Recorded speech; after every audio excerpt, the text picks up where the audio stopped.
This speech was delivered by Willie Lynch on the banks of the James River in the colony of Virginia in 1712. Lynch was a British slave owner in the West Indies. He was invited to the colony of Virginia in 1712 to teach his methods to slave owners there. The term lynching is derived from his last name. Greetings, gentlemen.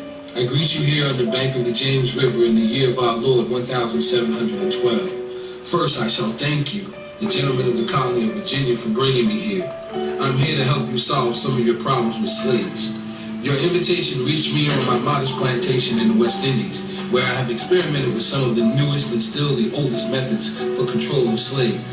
Ancient Rome would envy us if my program is implemented. As our boat sails south on the James River, named for our illustrious king, whose version of the Bible we cherish, I saw enough to know that your problem is not unique. While Rome used cords of wood as crosses for standing human bodies along its highways in great numbers, you are here using the tree and the rope on occasions. I caught the whiff of a dead slave hanging from a tree a couple miles back. And you're not only losing valuable stock by hangings, you are having uprisings, slaves are running away, your crops are sometimes left in the fields too long for maximum profit, you suffer occasional fires, your animals are killed.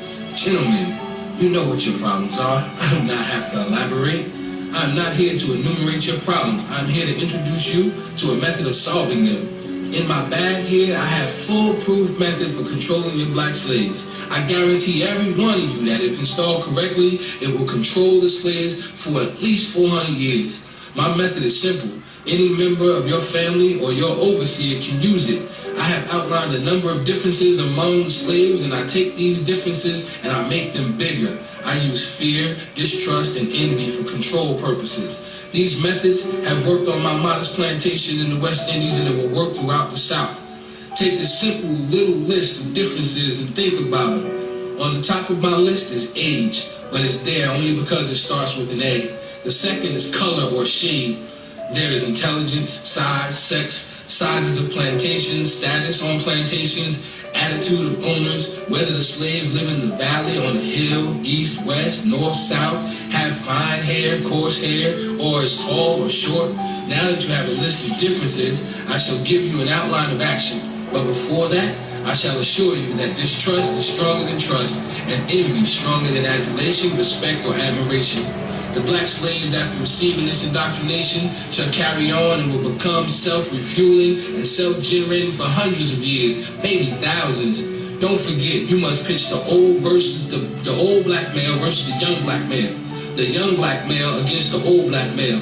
You must use the dark-skinned slaves versus the light-skinned slaves, and the light-skinned slaves versus the dark-skinned slaves. You must use the female versus the male, and the male versus the female. You must also have white servants and overseers who distrust all black, but it's necessary that your slaves trust and depend on us. They must love, respect, and trust only us. Gentlemen, these kids are your keys to control them. Use them.